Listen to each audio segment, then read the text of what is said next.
Let us help you reach your peak in retirement. It's time for Retirement Elevated with Sean Lee. Hey everybody, this is Sean P. Lee with Elevated Retirement Group, and I wanted to take a moment and thank you for listening to our podcast, Retirement Elevated with Sean P. Lee. Now you can catch our podcast on iTunes or directly through our link on our website, but I wanted to spend some time today talking to you about some new information that's come out about required minimum distributions and how new IRA proposals from Congress can benefit those over the age of 70 and a half. Now, the Family Savings Act of 2018 proposes three big IRA changes that could really help seniors and their families. Now, two of these three proposals in the act are geared towards IRA owners who are over age 70 and a half. Now, if you think about it, the required minimum distribution that you have to take at 70 and a half, or that age when you're forced to take withdrawals from your accounts, could really potentially be a crutch for a lot of people as they start to get up into their retirement years. You know, that required minimum distribution in a lot of cases isn't necessary for many people to withdraw from their accounts. And what that does, that causes an additional unnecessary taxable event. This is actually really exciting about some of the proposals that Congress has made.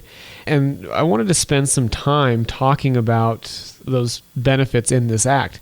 Now, this is the Family Savings Act of 2018.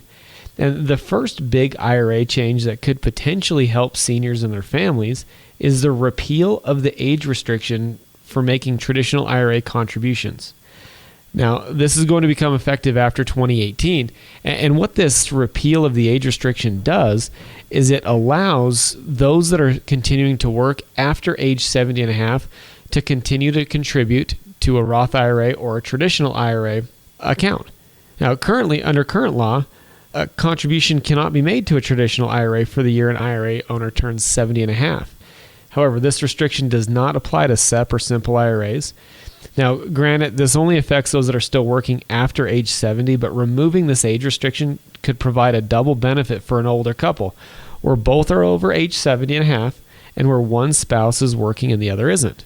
So a spousal IRA contribution could potentially be made for the non-employed spouse, effectively doubling the IRA contribution for a couple to $13,000. Now, this is a big deal. It allows those working couples over the age of 70 and a half to go ahead and be able to make some contributions at this point.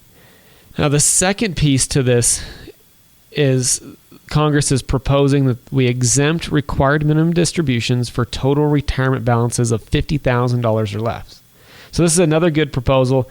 Now, the $50,000 amount is based on the value of all retirement funds at the end of the year and is to be adjusted for inflation for years after 2019.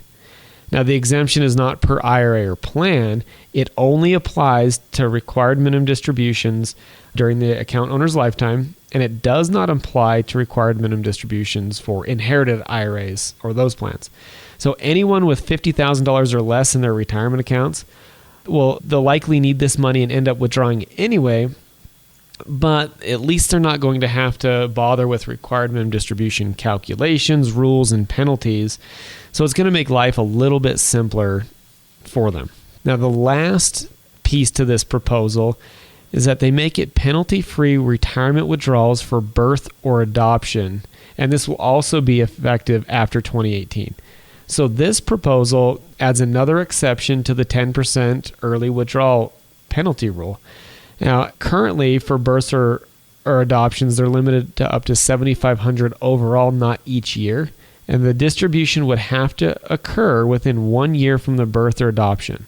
So in addition, the distributions taken under this proposal could be repaid in a future year as a rollover. The other benefit to this that I really think that we need to talk about are, in this proposal, there are revised life expectancy tables as well. Now, currently, if we're 70 and a half, we've got to take out a required minimum distribution based on a distribution table that hasn't really been changed in a number of years. They were last updated in 2002. So 16 years later, we're still running under the same life expectancy tables. Well, over the last 16 years, life expectancy has increased. Over the last 16 years, many retirees and pre-retirees continue to work into their later years, and they're working closer to that 70 and a half age anyways. This is a good thing. So the changes that were proposed in this Family Savings Act, and the president just signed this executive order on August 31st, included a provision asking for a review of the life expectancy tables for taking mandatory withdrawals to be changed. Now, this change, to be honest, doesn't require legislation. The Treasury can do this like they've done in the past, and they could go ahead and change those life expectancy tables. So what this will do is that this is going to lower your required minimum distributions somewhat, but don't expect a huge savings since the average life expectancy may only increase 2 years or so. But it's something to keep an eye on. Here at Elevated Retirement Group, we always want to make sure that you're up to date. That's why we have the podcast. That's why we're passing the information along. And if you have any questions, concerns, comments, feel free to reach out to us. You can reach out to us here through the podcast. You can reach out to me at www.elevatemyretirement.com, or just go ahead and give our office a call at 801-639-0095. We'd love the opportunity to have a conversation with you. I really believe that this required minimum distribution discussion needs to happen for a lot of people. And if you haven't had that discussion with your current advisor, you need to have it. Thanks for listening. We hope to hear from you soon. All the best.